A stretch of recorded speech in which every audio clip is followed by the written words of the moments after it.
And the fact is that words have meanings. Those meanings may be known. We can know the plain English language meaning of those words because they had definitions at the time that they were written. They can't mean anything else but what they meant when they were written. And those that foster this idea of a living constitution, it should be living in our hearts. I will admit that. It should be priceless to us. It should be vibrant and strong. But it is not something that changes on the whims of a judge or a police officer or a president or a congressman. And it's not something that the Supreme Court has the final jurisdiction on. Thomas Jefferson wrote eloquently and powerfully about the fact that every single person that holds office must judge their actions, must judge those things that come before them based upon the actual Constitution.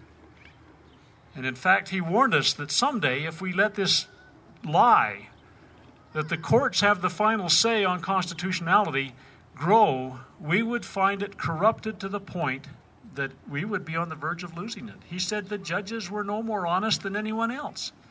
And given time and party, corruption would find their way into their hearts. And we live with that today. We have someone before the Senate right now for confirmation that absolutely will continue this fundamental change of what this nation was founded on. And it's tragic. We've politicized this because what happens is people say, oh, we need to put these people in because they'll foster our agenda. There should be no agenda but upholding the limited, enumerated powers that were granted in the United States Constitution. There are no other powers granted than those enumerated. As Madison said, the powers are few and well defined.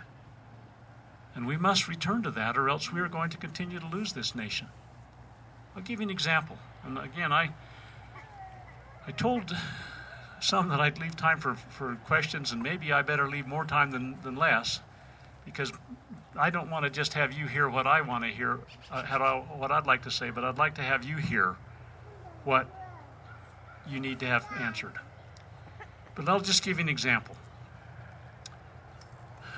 The House of Representatives obtains its source of power from the people.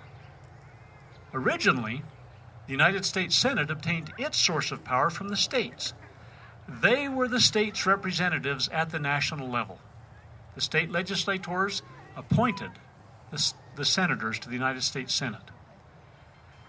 The Founding Fathers were so concerned about power, they divided and subdivided it within the ranks of the different departments of the national government, but they also divided and subdivided the sources of power. And as I say, the House represented the people. The Senate represented the states. The president was a special case. They wanted not a party president, but a president of the United States, a president worthy of not only the office, but the administrative responsibilities, which are also few and well defined. The president is not an elected monarch and does not have plenary powers as John Yoo of the Bush administration's Justice Department tried, plenary meaning all-encompassing powers, as he tried to foster the idea. So how was the president to be elected? The president was to be elected by a special, single-purpose legislative body that came into existence. It was dependent upon the states for its existence to begin with, and then it dissolved after performing its assignment. And these electors were supposed to be the good and wise and honest individuals of the states that would then meet together and discuss and review the different potential individuals that would be president. And they would choose someone that held the noble character of George Washington. That's what the office was patterned after. And they were to select that individual. That was the purpose. And then they dissolved. The president couldn't play to his power base. They were gone. The president just did his job. Well, under that design, the congressmen, from the very beginning, many of them, not all of them, James Madison was an exception, for example, but many of them went out to obtain office.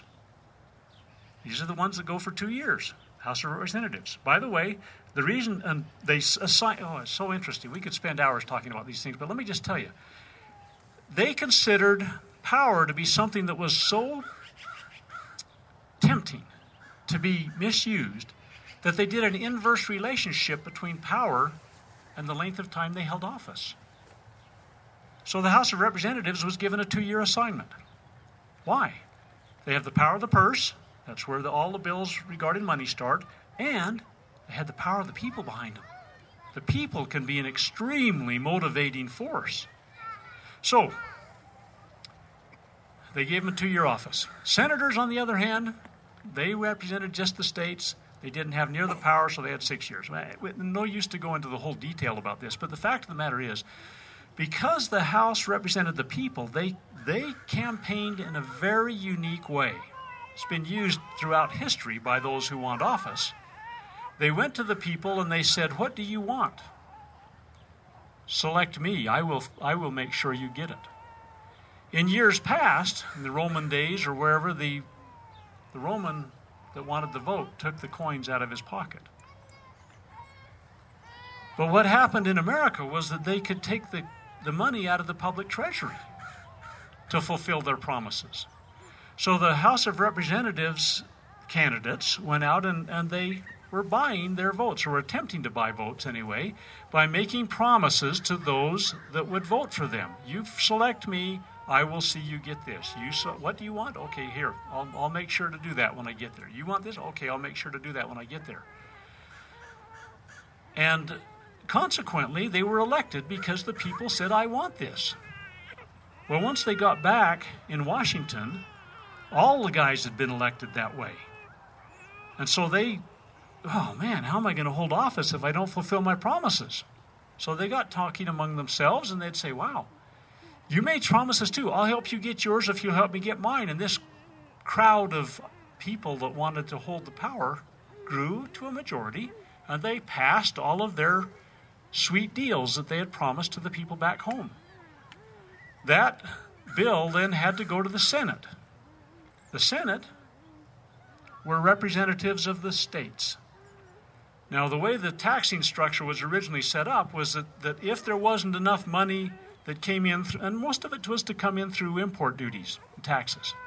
If there wasn't enough money that came in to run the national government, and they didn't have any federal lands to sell, what they did is they sent a quota on a per capita basis to the states. If your state had 1 million people in it, you got a per capita basis for 1 million people. If your state had 100,000 people in it, you got a bill for 100,000 people. It was not prorated or anything like that. It was just based on the population. And the state legislators had to come up with the means by which they were to send that money to the national government. Well, the senators would look at these profligate bills and they'd say, "Oh my gracious, what are these guys thinking? We don't have anywhere near this amount of money. And we're not going to pass something because we know our revenue stream is going to be about where it's been last year. So we're not going to go back to our states and say, yeah, we voted for something, so you've got to figure out a way now to tax our population." They won't keep us in office for very long.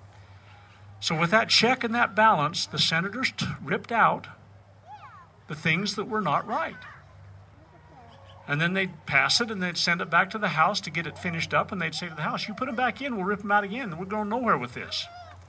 So the House could go back to their constituency and say, "We tried, boy, oh man alive, those senators were just all in our way and we couldn't do anything about it, and oh, we're so sorry, but boy, oh man alive, we got everything in there we promised you."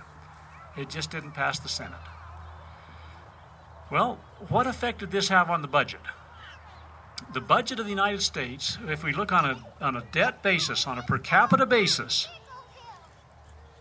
in 1800, the debt per person was $15 and change. In 1900, remember, we've still got that same methodology of passing bills. The senators still represented the states.